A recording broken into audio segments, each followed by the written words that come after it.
Voilà, donc j'ai choisi le mot schizophrène. Et c'est un texte que j'ai écrit après un reportage qui s'appelle L'homme qui ne voulait pas être fou. Et donc un journaliste a demandé aux réalisatrices de ce reportage si elles ne craignaient pas de passer à côté de l'information véritable sur la schizophrénie en filmant un homme qui n'est pas un schizophrène lambda. Alors l'homme qu'on suit dans ce reportage ne travaille pas, n'a pas de vie affective, ne voit plus que sa mère, vit en institution, a vécu dans la rue, a du mal à articuler, fume comme un pompier, est visiblement abîmé par la vie et ralenti par les médicaments et a toujours des symptômes invalidants après 20 ans de schizophrénie. Il faut l'aider à gérer son argent et à faire sa lessive. Il envisage éventuellement de vivre dans un appartement communautaire mais se dit incapable de vivre seul. C'est déjà pas mal comme caractéristique représentative de la schizophrénie. Oui, mais il n'est pas un schizophrène lambda. Voilà, il écrit, bien en plus, il lit, il apprend le portugais et surtout il a du recul sur ses troubles. Voilà qui ne va pas du tout pour l'information digne de ce nom. Mais qu'est-ce qu'un schizophrène lambda? De qui aurait-on dû parler? Certainement pas des schizophrènes célèbres qui le sont la plupart du temps pour leur génie ou leur crime. Alors je cherche parmi ceux que je connais. Qui pourrait être le schizophrène lambda? C, elle est une artiste qui vit de son travail. S, elle a un travail. H, il est marié et fait de la photo d'art. C, elle a publié un livre chez un éditeur célèbre. D, il passe son temps dans la foule en boîte de nuit. P, il a un diplôme universitaire et un travail. S, il a un diplôme universitaire et une compagne.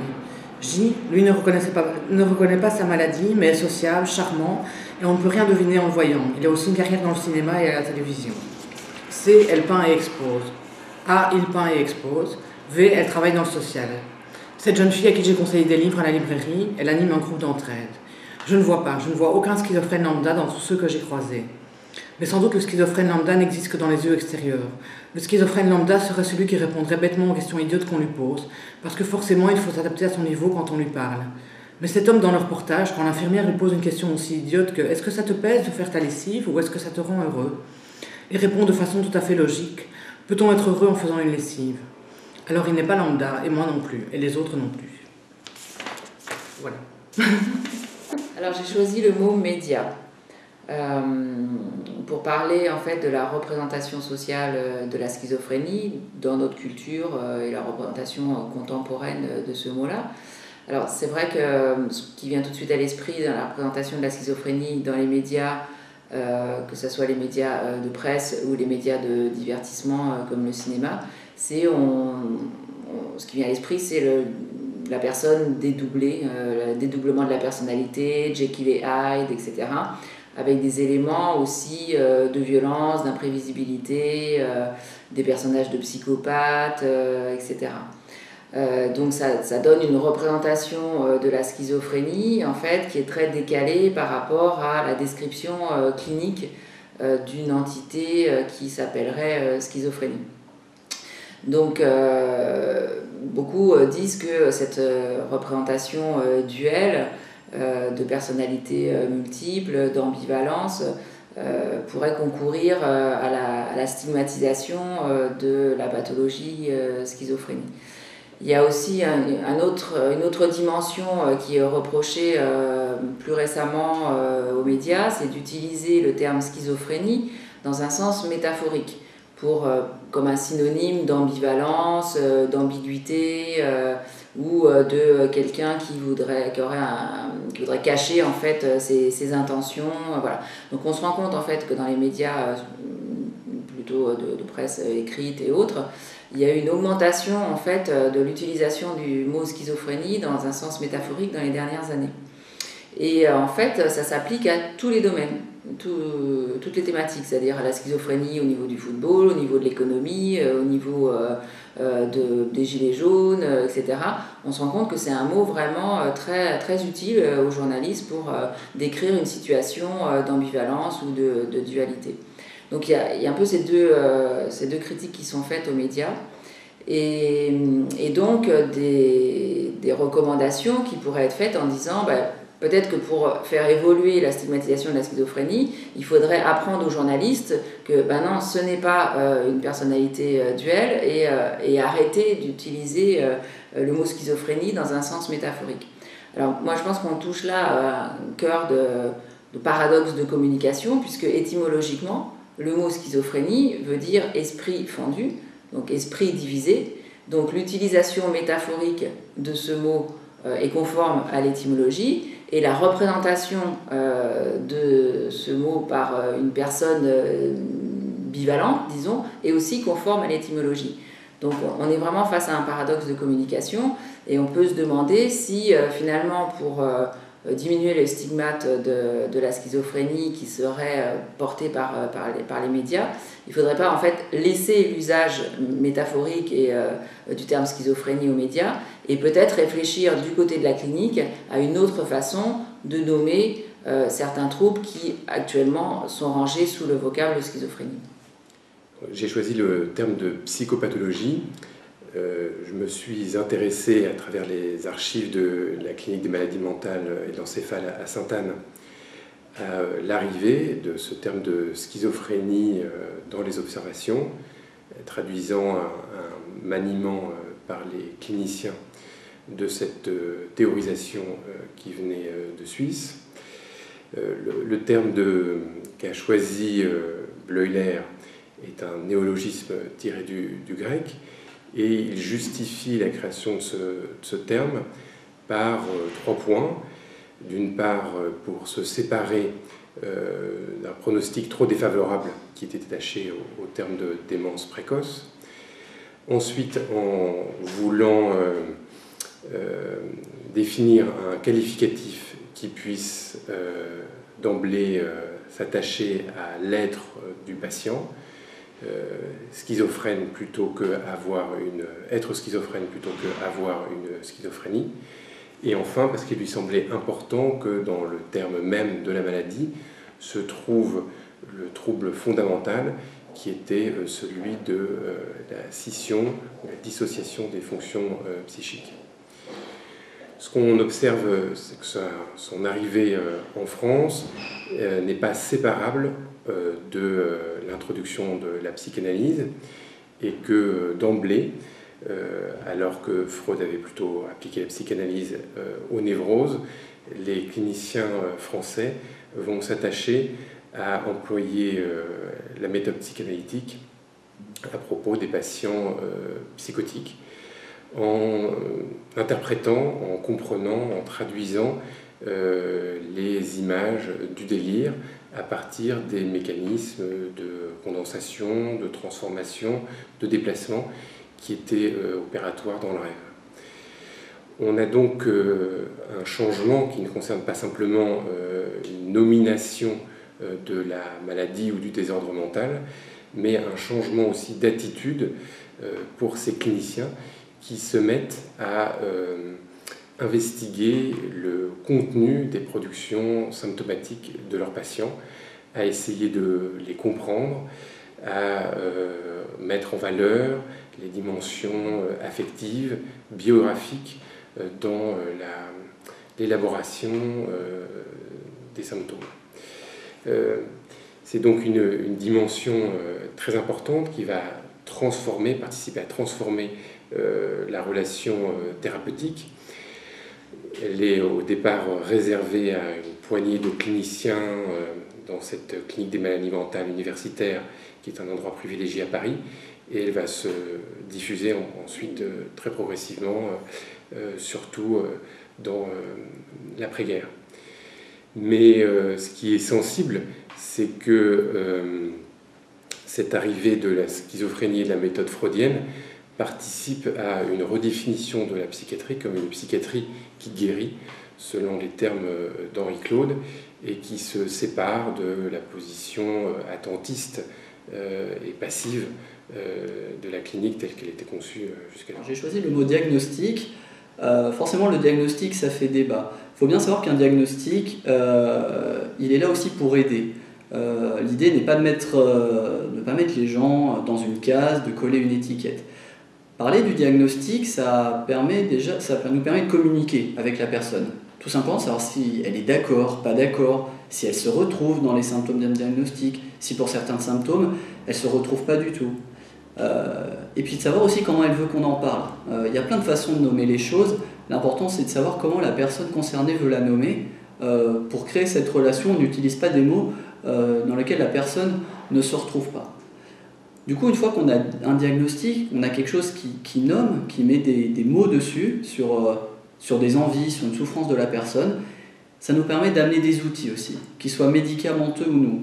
Quand on ne sait pas trop où on va, finalement on ne sait pas trop ce qu'on fait, et toute la panoplie de choses qu'on a à disposition, la personne s'en voit éloignée juste parce qu'on a été flou ou qu'on n'a pas osé poser les choses. C'est important, à mon sens, que le diagnostic, la personne se retrouve dedans, qu'elle nous dise si elle est d'accord, pas d'accord, qu'elle pose les règles du jeu, entre guillemets, pour qu'on puisse après, nous, lui donner les informations, les outils qu'on a à disposition, pour qu'elle puisse avancer avec ce diagnostic, avancer dans son projet de vie, sans qu'il y ait ce flou, parfois très artistique, qui éloigne finalement la personne de choses qui pourraient être utiles ou de personnes qui pourraient l'aider. J'ai choisi le mot « entente de voix ».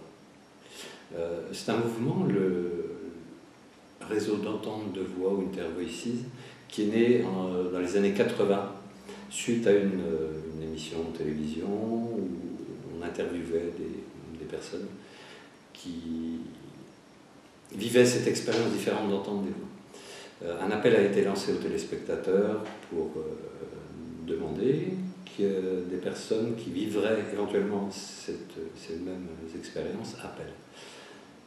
En Hollande, petit pays, 450 appels. À partir de là, Marius Rom et d'autres entendeurs de voix et d'autres professionnels ont réfléchi sur cette question et le mouvement était parti. Voilà. Très répandu dans les pays anglo-saxons, au Canada, peu en France, ça vient, ça commence. Voilà, on pourrait parler de groupes d'entraide d'entendeurs de voix qui se réunissent. Alors il existe plusieurs formules, plusieurs formes de groupes. Il y a des groupes où il y a exclusivement des entendeurs de voix. Il y a des groupes où il y a des entendeurs de voix et des personnes, des professionnels ou amis ou familles, ou des gens qui sont simplement concernés par cette question. Et on a créé un groupe à Dijon. Moi, j'ai la chance d'être co-facilitateur d'un groupe. On est 2 professionnels pour co-faciliter. On a un groupe de maintenant 8 personnes qui sont régulières et ça fonctionne bien. Et on apprend énormément de choses de ce qu'ils ont à raconter maintenant que la parole est libérée. J'ai découvert cette approche en 2014 et depuis je ne cesse de me dire que nous soignants, nous devrions écouter, entendre les entendeurs de voix pour ce qu'ils ont à nous apprendre. Depuis que je travaille avec le groupe d'entendeurs de voix, j'ai appris énormément de choses. Mes collègues soignants ont appris énormément de choses. Donc ce qui me plaît bien dans tout ça, c'est qu'on sort de l'approche centrée sur le diagnostic, sur l'institution, pour rentrer dans l'approche centrée sur la personne, pour la personne. Alors j'ai choisi le mot rétablissement. Le rétablissement dans le champ de la santé mentale s'est développé à peu près dans les années 90 aux États-Unis, donc le terme recovery, sous l'impulsion des mouvements d'usagers qui venaient revendiquer la possibilité de bien vivre avec un trouble psychique, c'est-à-dire de pouvoir avoir une vie dotée de sens, être considéré comme un citoyen, une citoyenne à part entière, quand bien même des troubles psychiques persisteraient. Ces revendications-là se sont développées à la suite des groupes d'entraide entre pairs dans le champ des addictions qui ont montré les bénéfices justement de l'entraide entre pairs sur la possibilité de reprendre du pouvoir sur sa vie, c'est-à-dire de l'empowerment. Alors progressivement, le rétablissement a impacté la communauté scientifique et thérapeutique et a permis des transformations très signifiantes dans ces domaines-là. Déjà dans le champ scientifique, avec une modification dans la manière un petit peu de créer nos connaissances à propos des personnes qui vivent avec un trouble psychique, à savoir davantage mettre en valeur, mettre en lumière leur savoir d'expérience, quel savoir ils développent avec l'expérience d'un trouble psychique. C'est-à-dire pas simplement se concentrer sur leurs déficits psychopathologiques, mais aussi vraiment tenter de mieux comprendre quelles ressources, quelles stratégies ces personnes mettent en place au quotidien pour aller mieux et pour se sortir de l'identité de malade psychique. Finalement, avec la conception expérientielle du rétablissement, c'est vraiment ça qui est central. C'est pas tant de ne plus ressentir le trouble, ses symptômes, voilà, ces altérations, mais vraiment sur un plan subjectif et expérientiel, eh bien, de trouver un nouveau sens à sa vie, de retrouver de l'espoir, de pouvoir à nouveau se projeter vers un devenir, voilà, vraiment une dimension existentielle qui devient centrale et qui amène par là même les soignants à plus seulement considérer l'évolution de la maladie, mais bien le devenir de la personne. Donc justement, sur le plan de l'accompagnement thérapeutique, le paradigme du rétablissement qui commence à s'essaimer progressivement en France vient là aussi transformer nos pratiques de soins avec l'idée qu'on va privilégier un accompagnement global centré sur la personne, ses ressources, mais aussi son entourage, son environnement direct, qu'on va accorder une importance toute particulière à ses ressources, à son savoir expérientiel,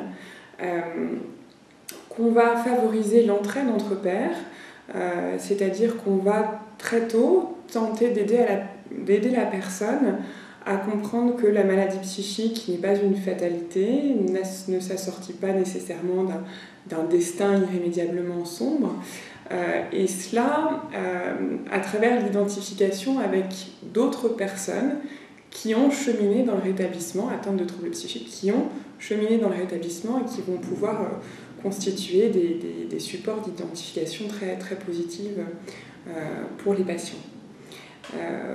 En ce qui concerne la posture du professionnel de santé, le rétablissement vient là également transformer de manière assez profonde notre rapport à la personne soignée, au patient, c'est-à-dire qu'on sort de la relation soignante très paternaliste sur un mode asymétrique pour être davantage dans une relation symétrique où l'on considère que la personne va nous apprendre beaucoup de choses sur son expérience vécue et qu'on va aussi se laisser guider par son savoir pour co-construire un projet de soins et un projet de vie. Pour ma part, j'ai choisi le mot archive, puisque je suis historien et que je suis convaincu qu'il est nécessaire de faire l'histoire des maladies mentales, non seulement à partir de l'histoire des conceptions scientifiques, à partir des manuels savants, mais aussi à partir de la réalité des parcours des patients qui ont été hospitalisés dans les hôpitaux psychiatriques français. Et donc c'est pour cette raison que j'ai proposé de construire une histoire plutôt des schizophrènes et non une histoire de la schizophrénie, parce qu'il me semble que les archives sont pleines de surprises à ce propos. Et on découvre notamment que ces individus n'ont guère de symptômes communs, mais ont plutôt une histoire, on va dire, commune. Ce sont des jeunes en ascension sociale qui s'effondrent à un moment de leur parcours. Ce sont des migrants, ce sont des jeunes femmes, des domestiques, des dactylos, qui ne peuvent atteindre au fond leurs rêves, et ce sont des jeunes qui sont pleins de capacités et qui sont d'autant plus scandaleux aux yeux de la société et aux yeux de la psychiatrie de la première moitié du XXe siècle. Et donc l'archive permet en quelque sorte de livrer une autre histoire de la catégorie que l'on nomme schizophrénie, en montrant notamment qu'il existe plusieurs schizophrénies dans l'histoire, une schizophrénie plutôt féminine dans la première moitié du XXe siècle et une schizophrénie plutôt masculine après les années 1960 et après l'introduction notamment des neuroleptiques.